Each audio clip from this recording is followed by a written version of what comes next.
So let's turn to John 20, and we'll be reading from John 20, verse 1 to verse 18. Let's all stand in honor of reading God's Word together. Now on the first day of the week, Mary Magdalene came to the tomb early while it was still dark, and saw that the stone had been taken away from the tomb. So she ran and went to Simon Peter and the other disciple, the one whom Jesus loved, and said to them, "They have taken the Lord out of the tomb, and we do not know where they have laid him." So Peter went out with the other disciple, and they were going toward the tomb. Both of them were running together, but the other disciple outran Peter and reached the tomb first. And stooping in to look in, he saw the linen cloths lying there, but he did not go in. Then Simon Peter came, following him, and went into the tomb. He saw the linen cloths lying there, and the face cloth which had been on Jesus' head, not lying with the other linen cloths, but folded up in a place by itself. Then the other disciple, who had reached the tomb first, also went in, and he saw and believed. Now, when you see he saw and believed, he believed that somebody had taken the body of the Lord. This wasn't a belief of he was risen, because notice the scripture that follows. In verse 9 it says, "For as yet they did not understand the scripture, that he must rise from the dead." Then the disciples went back to their homes. So we see their response. But then we go on in verse 11, it says, "But Mary stood weeping outside the tomb, and she wept. She stooped to look into the tomb, and she saw two angels in white sitting where the body of Jesus had lain, one at the head and the other at the feet. And they said to her, 'Woman, why are you weeping?' And she said to them, 'They have taken away my Lord, and I do not know where they have laid him.' And having said this, she turned around and saw Jesus standing, but she did not know that it was Jesus. And Jesus said to her, 'Woman, why are you weeping? Whom are you seeking?' Supposing him to be the gardener, she said to him, 'Sir, if you have carried him away, tell me where you have laid him. I will take him away.' And Jesus said to her, 'Mary.' And she turned and said to him in Aramaic, 'Rabboni,' which means teacher. And Jesus said to her, 'Do not cling to me, for I have not yet ascended to the Father. But go to my brothers and say to them, I am ascending to my Father and to your Father, to my God and your God.' And Mary Magdalene went and announced to the disciples, 'I have seen the Lord,' and that he had said these things to her." Let's go to the Lord in prayer. Father God, we thank you for this passage of Scripture today. We just want to cling to these words today as Mary clinged to Jesus at the tomb.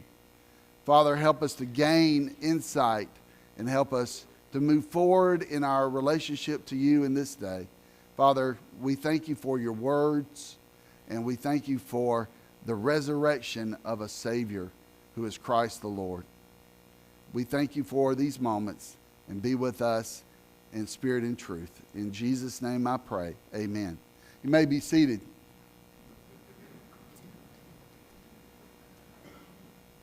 I've told this story before. I survived 2 tornadoes when I was a kid. One time I was standing by a window, and the window blew out. And luckily there was a curtain there, and it caught the window frame. And I was able to, my dad grabbed me and took me into the hallway. And of course, I've talked about how the paneling on the walls, it was about this dark in our house. It was kind of breathing at the time, and it was kind of spooky and scary.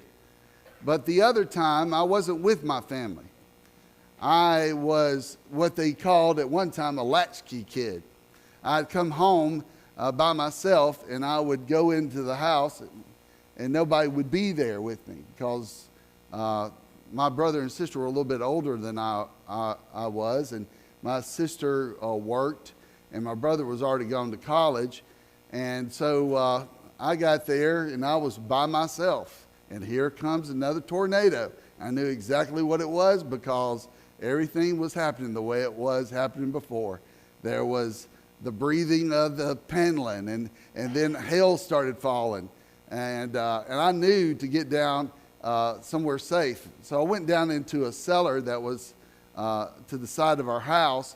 And of course, there weren't any doors there, so I didn't feel as safe as I thought I would be. But I just didn't want the house to blow away and me with it. But I went down there, and I was very frightened. And of course, the hail was falling and everything, and I was intimidated. But I heard a familiar voice of my father scream out my name. He said, "Billy John," and I hollered for him, and he found me, and it made all the difference. You know, when we hear a familiar voice, it means a lot. It can make us turn around and be surprised. Sometimes it can bring relief to us. But a familiar voice is something that Mary heard that morning. And we can all recall the sound of a familiar voice, especially in the meaningful experiences that we've lived in life. The sound of a familiar voice secures hope. And we know in John 10, verse 4, it says, "When he has brought out his own," talking about the shepherd, and Jesus being the good shepherd, "he goes before them, and the sheep follow him, for they know his voice." It's a beautiful thing that even sheep know the voice of the shepherd. You know, I come downstairs or come in the house like I did this morning. We have family there, and of course, our dog Milo, he starts barking, like he's going to jump out of his cage and come eat me up at the front door. And I say, Milo, it's just me. And he calms down. He'll get another in before long, but he calms down. A familiar voice is very reassuring that everything is okay. Mary Magdalene was a faithful follower of Jesus, and his voice was familiar to her ears. None of us have ever experienced the feeling that Mary Magdalene had when she heard the familiar voice of Jesus in the garden of his burial. Mary Magdalene knew the power of Jesus' voice. Mary Magdalene had experienced the power of Jesus' voice because it changed her life. And Jesus had spoken important words to her in the past, and to us today, he's speaking to us, waiting for us, in many cases, to respond to the sound of his voice. To start, we look back at a time in Mary Magdalene's past where her life first intersected with Jesus. Seeing at one time, Mary's life was definitely in need of change. The first words that Mary ever heard were words of conversion. So we focus on a word of conversion. And we find it in Luke 8, verses 1 through 3. And it says, "Soon after he went on through the cities and the villages, proclaiming and bringing the good news to the kingdom of God. And the 12 were with him, and also some women who had been healed of evil spirits and infirmities. Mary, called Magdalene, from whom 7 demons had gone out, and Joanna, the wife of Chuza, Herod's household manager, and Susanna, and many others who provided for them out of their means." Now, this woman, Mary Magdalene, was possessed by evil, and her life was being lived in torment and suffering because of these demons. It may have been because of where she grew up. They say that Magdala, That town was one of the largest cities on the Sea of Galilee, but it was where all the people who were against Rome would gather in order to conduct all their things that they would go against Rome concerning their occupation. So it was a city where there were people who were involved in a lot of wicked and dangerous things. And the people who knew Mary had seen how the devil had used her and captivated her body and made her into a symbol of public shame by the way she was possessed by these 7 demons. Now, in that moment, prior to the conversation, we can ask what may have happened when the demon-possessed woman came face to face with the divine Son of God. Now, we know in other cases when demon possession was occurring, we know that others had cried out. And they cried out in scorn towards Jesus, identifying him as the Son of God, but not wanting him to harm them. Of course, there are other occasions when others would cower in fear and hide in the dark places. We don't know how Mary responded, but we know that she was overwhelmed with this demon possession.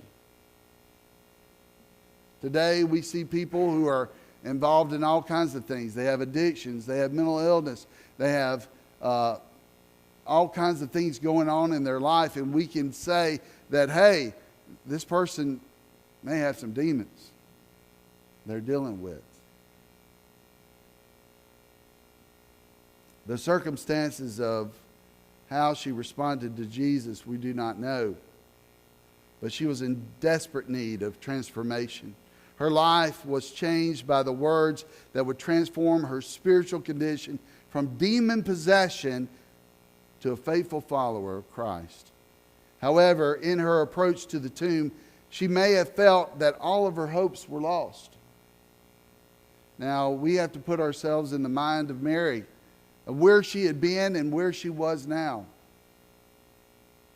And we can imagine how she must have felt when the one who changed her life was now dead. Maybe she thought that her only hope was lying dead in a grave. We imagine she may have wondered, would the demons return because Jesus had gone? Maybe she wondered, would the wickedness come back into her life because Jesus was no longer there? You know, we fear these things in our lives sometimes. When we get far away from God and we allow things in our lives to want to control us and move us away from God, but God says, I'm alive and I'm here and I can bring transformation in your life. You don't have to live as you used to live. You can be a new creation every day. Anonymous poet once wrote, "Oh, I wish there was some wonderful place called the land of beginning again, where all our sins and mistakes could be laid aside like a shabby old coat and never be put on again." You know, many times, unfortunately, like our flesh and how we respond to our flesh, we want our sins, we want to put that old shabby old coat back on ourselves because it's comfortable. It might stink. It might be a little dirty.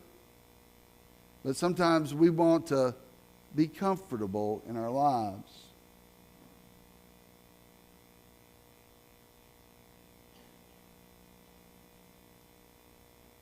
That temptation was probably in Mary's life as well as it is in our life. to just go back to the way of doing things like we used to, hanging on to the wrong things in life. But there is a wonderful place where life begins again. The place where you meet Jesus. Just as he changed Mary Magdalene, he desires to change us, to meet him at that place. The land of beginning again is not one that's so far off in the future or in the distance. Of course, we look to heaven and we desire a perfect place, to be with a perfect God in perfect circumstances. But what God wants us to know is that the place of beginning again is right where we meet Jesus. And that's when we turn our lives over to him in that conversion experience and say, Lord, you have my life.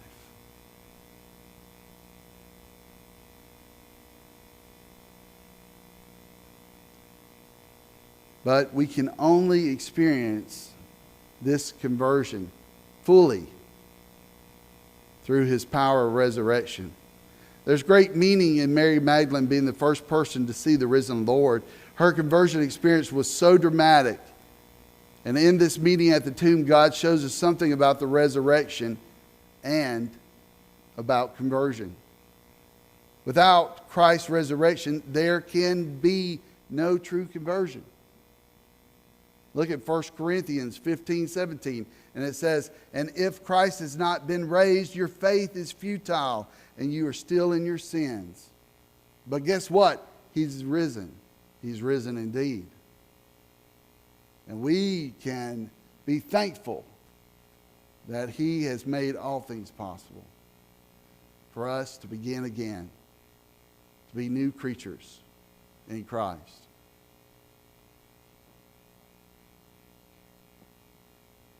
His resurrection changes our condition.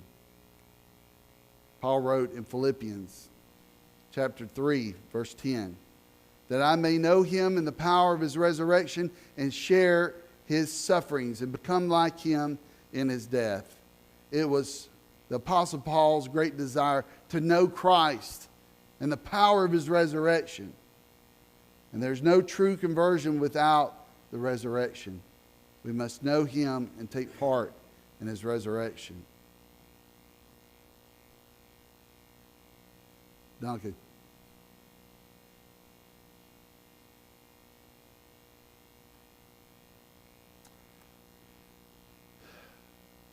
Second thing we see here today is a word of commitment.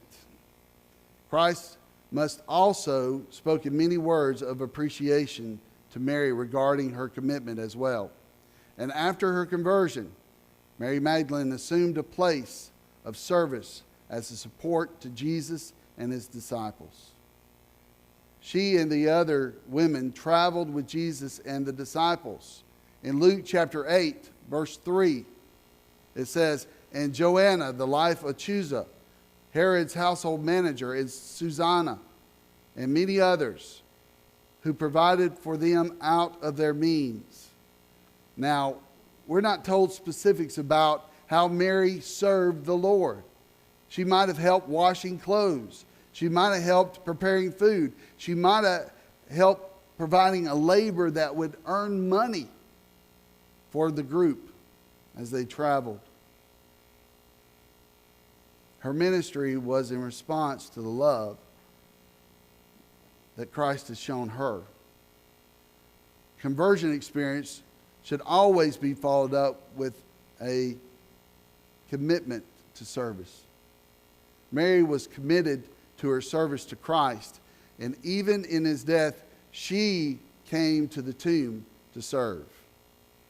In Ephesians 2:10, it says, for we are his workmanship, created in Christ Jesus for good works, which God prepared beforehand that we should walk in them. We've talked about this the last couple of weeks. And it's neat how service was a response that occurred when Jesus had become someone important in all these lives that we have talked about over this time. Salvation comes with a purpose. Salvation is not a means to an end, folks. It's not like, hey, I got my ticket, got my golden ticket, I'm ready to go. No, it's not like that. Just because we got our ticket out of hell doesn't mean that our life is stopped and over. What we need to know is that salvation is not a means to an end. It has a value to the believer, a continuing value, even more so to others as we serve others. It should be a joy in our life to find reasons to help other people and to serve them well. And how appreciative Jesus must have been for all that Mary and all the others did in service to him and the disciples. I imagine she frequently heard words of appreciation for her service. And if the Lord said these things to Mary, he will also say these things to us. If the Lord noticed the widow's small copper coin and offered praise for her faithfulness, he notices what you do for others as well. He appreciates our ministry as individuals and as a collective, as a church. Whether our efforts be great or small, God appreciates them all. The goal of every believer should treasure Jesus' words of appreciation, especially those that we find recorded in Matthew 25:21. And it says, his master said to him, well done, good and faithful servant. You have been faithful over a little, and I will set you over much. Enter into the joy of your master. There will be no greater words to hear at heaven's gates when the Lord welcomes us in, giving us thanks for the things that God has called us to do in our lives. The last word we see here today is a word of commission. The third word Jesus spoke to Mary was the word of commission.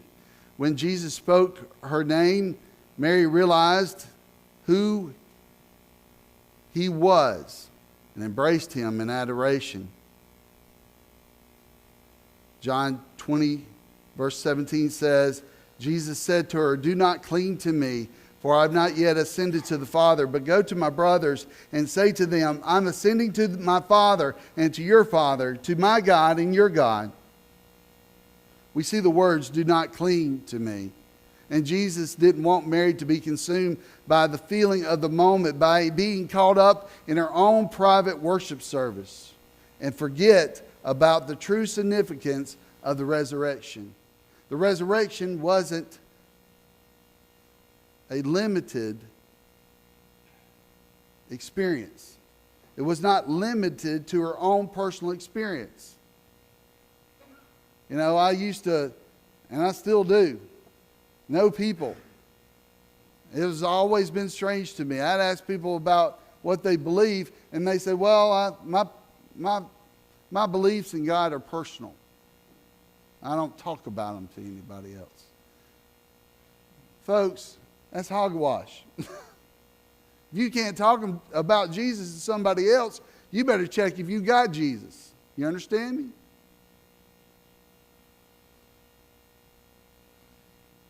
Because we all are called to bear witness to what Christ has done in our lives. The resurrection was not to be a limited experience for her personally. The message of the resurrection is not to be held on selfishly for ourselves, but is to be experienced by calling us to share it selflessly to the world. You know, there used to be a saying back in the 70s, people would hold up their fists and they would say, keep the faith. That was the old saying. Well, guess what? God doesn't want us to keep the faith. He wants us to share it. We need to share His love by telling what the Lord has done for you. Listen to Mary's response in John chapter 20, verse 18. It says, Mary Magdalene went and announced to the disciples, I have seen the Lord, and that He has said these things to her. Her message of I have seen the Lord is a message that would change the lives and the thinking of all who heard and believed. Mary had gone to the tomb to perform a service. She went to the tomb with a broken heart, but left the tomb with a message that will continue to transform lives as long as time remains in this world. That message continues. That I have seen the Lord. Mary's commission illustrates the Lord's desire to use every disciple to share the good news that He is risen. And Jesus is willing to use the most unlikely to deliver His message. As Jesus spoke to Mary at various times in her life, He's speaking to us today. Jesus calls us to conversion, that we experience a transformation in our lives. Jesus calls to every believer to commit to Him in service to one another. Jesus calls us to follow Him and to proclaim His resurrection to the world. He has risen. He has risen. He has risen. Let us pray. Father God, we thank You for Your love for us. We thank You that we're unworthy of it. We thank You for Your gift of salvation that comes through the cross. You suffered so that we can live and live eternally with You forevermore. Father, help us to live in this life, sharing the things that You have called us to. For we know that You have risen. And help us to live in that victory. We pray all these things. We ask that Your will be done in our lives. In Jesus' name, amen.